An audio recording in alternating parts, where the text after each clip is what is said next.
Good evening, everybody, and thank you for joining us. I'm meteorologist Max Claypool on this weather alert day for not expecting to see any severe storms or anything like that today, but we do have wind gusts of up to 50 miles an hour.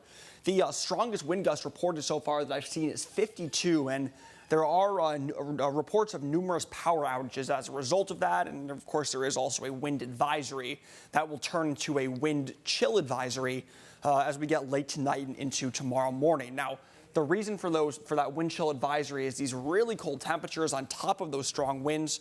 Currently 32 in New Bern, 30 in Fayetteville, 23 in Charlotte. Asheville up in the mountains is sitting at 8 degrees right now, and Boone, North Carolina, which is up in the mountains and far away from our viewing area, but they're anticipating a wind chill of negative 31 degrees tonight.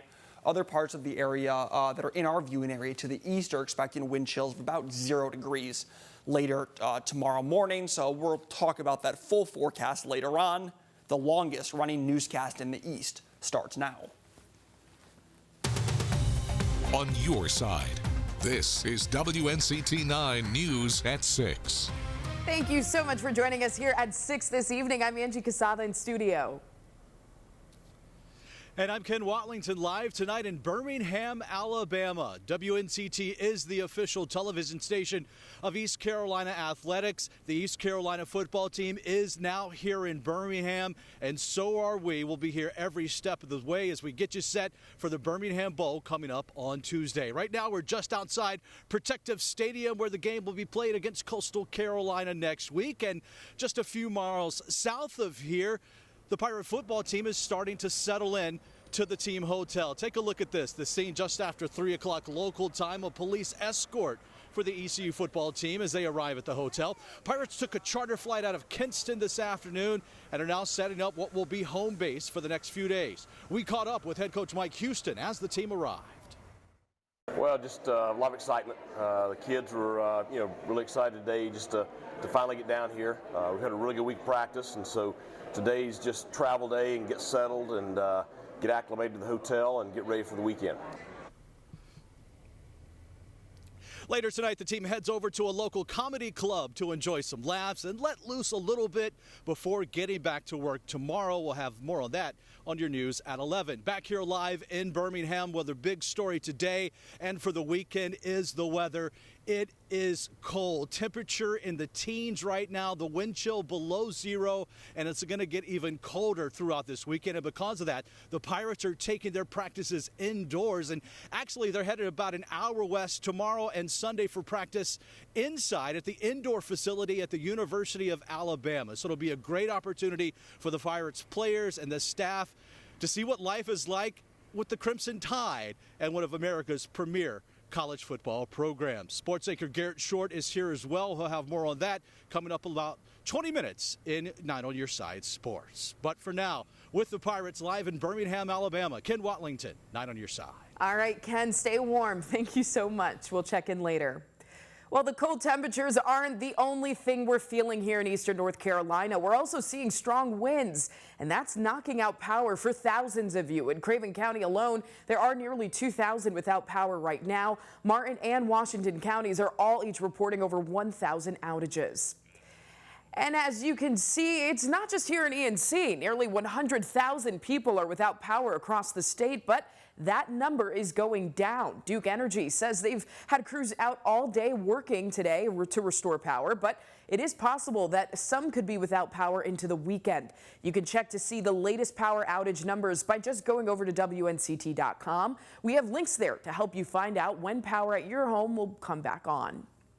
And with the cold temperatures, warming shelters are opening up across the east. In Onslow County, officials are opening up an emergency shelter at 1210 Hargett Street. It just opened minutes ago at the top of the hour. Of course, it's going to stay open until 8 o'clock tomorrow morning. It will open back up at 6 o'clock tomorrow evening. And in Carteret County, a warming center will open tomorrow morning at 9 o'clock at the Salvation Army on Bridges Street in Morehead City.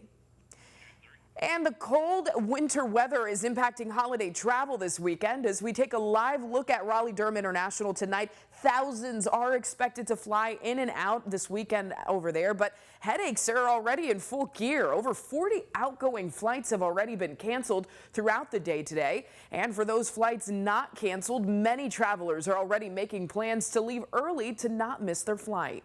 We've had so many people warning us that our flight was going to be delayed. We arrived early. Well, it hasn't been too bad. We left early, which helps to beat the traffic and the crowd.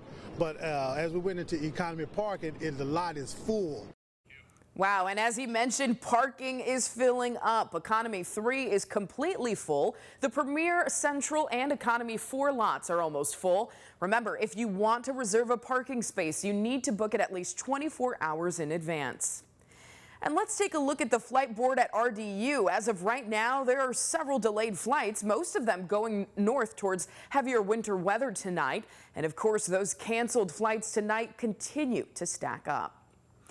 And if you're one of the 102 million people AAA expects to drive this weekend, you might run into some delays of your own. Here's a live look at Greenville Boulevard right now. It looks like traffic is flowing smoothly as you head out of town this evening towards your destination.